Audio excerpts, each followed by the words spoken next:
I am Bridget Lake, President of the Oviedo Winter Springs Regional Chamber of Commerce, and we are here with Deborah Poulalion, and she is running for Seminole County Supervisor of Elections.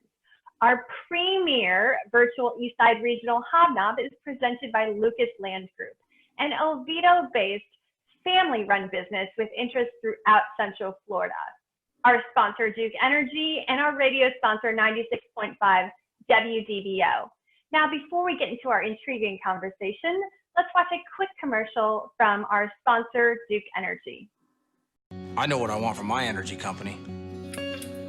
I want to know that my power is always on and that my family's energy is cleaner and safer. That's why, as a Duke Energy lineman, I'm working hard to make that possible. I absolutely feel honored to make a difference in our community. It's a good feeling knowing that I'm helping to build a smarter, reliable energy future for all of us, for my family and yours.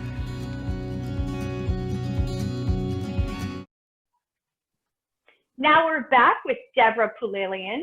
She is running for Seminole County Supervisor of Elections and is one of our candidates at our Eastside Regional Hob Nob. Deborah, how are you doing today? I am having a great day. Thank you. Thank you. So why don't you start by telling us a little bit about yourself? Well, I am a data analyst at the Institute of Internal Auditors. That's in Lake Mary, Florida, and I have a master's degree in mass communication. I've lived in Seminole County almost 30 years, and it's my home, and I've been very involved in community causes as long as I've been here. So I worked with the schools. I was active with my kids' soccer league, like many like me. I do have two sons, Joshua and Jacob. They both went to Lyman High School, and they both went to the University of Florida, which made me so happy because I did too. One of the things I like to mention is, I'm a data analyst now. I work on survey data at the Institute of Internal Auditors. But I got there after being an editor for many, many years, and I worked hard to show that I could do the data analysis, which most writers cannot do, and it has become my full-time position. So, the reasons I'm running for Supervisor of Elections are because it is a technical position, and I have the technical skills that are a really good match, and I feel like I could serve the community well in that way. And that was pretty much running into the next question I had, is what had compelled you into running for the Supervisor of Elections position? Was there anything besides having that technical background and realizing that this really is a technical role that compelled you to running for the Supervisor of Elections? Well, I feel like, voting is the foundation of democracy. And so you want to make sure that every voice is heard. And one of my priorities was to see if we could get early voting at Seminole State College in the same way that University of Central Florida has early voting. And that wasn't possible in Florida until a legal change in 2014. So I started exploring the situation, and I realized very quickly that if the Supervisor of Elections does not want early voting at a college campus in that county, it will not happen. It doesn't matter. It doesn't matter how much you want it, it's not going to happen. And I felt that it was time to have another candidate on the ballot. We haven't had two people run for Supervisor of Elections in Seminole County since 2006. So I said, I've got the technical skills. There are some things I want to do different, and I'm going to run. And when it comes to early voting, I know I vote by mail. Are there any other routes besides campus voting and voting by mail that there are other opportunities to vote early? So in the state of Florida, every county is required to have a certain number of early voting days and a certain number of hours per day. And so that minimum is 8 days and 8 hours per day for early voting. And that's what we have in Seminole County. We have the minimum during the primary elections for early voting. For the general elections, they do expand it. But the counties around us, for example, Orange and Osceola, in some cases have nearly double the number of hours available for people to early vote. So when you have 8 hours a day, what that is you've got 10 a.m. to 6 p.m. And if you're a working person and you are not near an early voting location, because like a lot of people don't necessarily work in the same county where they live, it is very difficult to take advantage of that during the work week.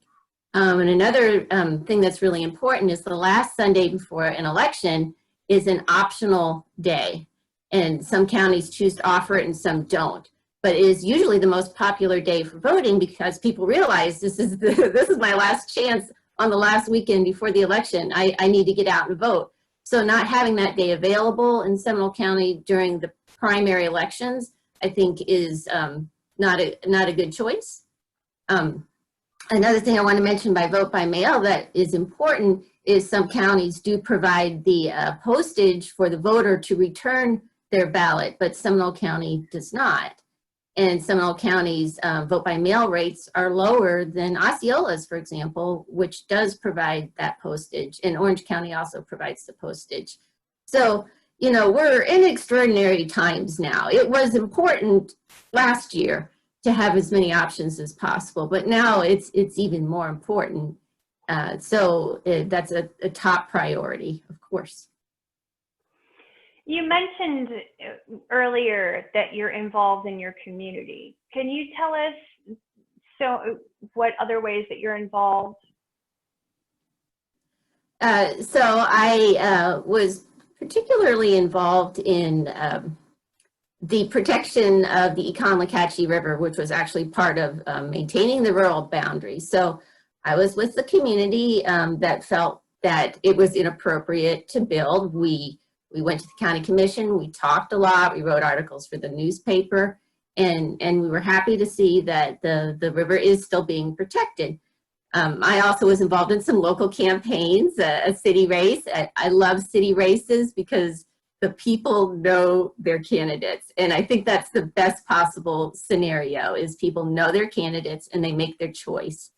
And I was involved with schools. I actually taught at Seminole State College for several semesters. I taught speech and mass communication, the journalism class.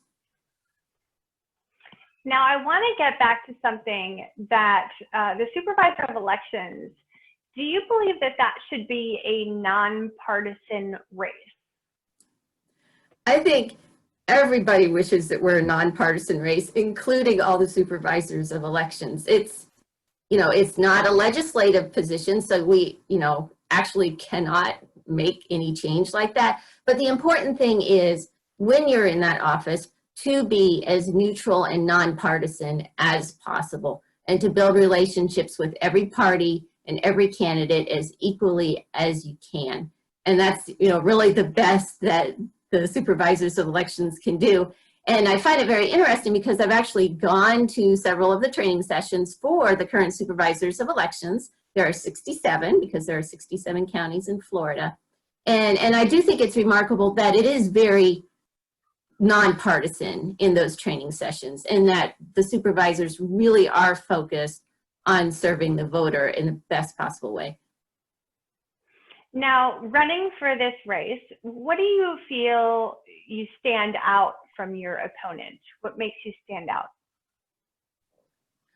Well, I think a couple things. One is the technical skills. I do have the kind of professional background that would align very well with what a Supervisor of Elections needs to do, because there's really two components. You've got the data management. You are managing voter rolls and you are managing voting results. And it's incredibly important to be detailed and accurate about that. And that is currently my full-time job, is managing data sets and managing results.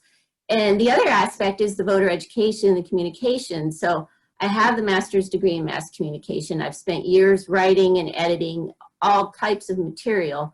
And I'm very familiar with how to do that personally and how to make sure it's done correctly in all the different channels that we have available to us now. And the other thing is that because there hasn't been two people on the ballot in Seminole County since 2006, a lot of things have not changed or been considered for change in a very long time. And a lot of those things being the better access to voting that we talked about, the prepaid postage for vote by mail, and more hours for early voting. But some even little things like you know, the Spanish translations for the materials in Seminole County are hard to read. They're smaller than the English, and other counties don't do that. And the voice message system is not as friendly toward Spanish-speaking people as it should be. You have to wait 30 seconds to get your Spanish option. So I actually have a pretty big list of things I'd like to do differently, including we have something called a voter guide. And the voter guide, a lot of times when you think of a voter guide, you think it's going to list everybody on the ballot. But our voter guide only lists the people who are currently in office. And I think when you talk about being very, very neutral, you'd want to avoid that. It would be either put everyone who's on the ballot or just let people do their own research to get the list of names from the website or other sources, but don't just list half the people. Now, I want to change the subject a little bit and tell us a little bit about your family. I have two sons, Josh and Jacob. They were raised here in Seminole County. We lived in the city of Longwood all but a couple years. We were in Lake Mary, and we've enjoyed the public schools. We enjoyed being a part of the community with the soccer team. They went to the University of Florida. The older one has his engineering degree, and he's now working full time. And the younger one is almost done with a degree in tourism, event, and recreation management, which is not the greatest degree at this point in time, but it's going to be good. So that is my family, and I'm very proud of them. And I always like to say, the best part is I like them and they like me, and there's not a whole lot more you can ask for in this world. Now, I dug up an interesting fact, and tell me if this is true or not. And if it is, I would like to hear a little bit more about it. You helped uncover a 5 million year old remains of turtles. That is my absolute favorite hobby, and that is absolutely true.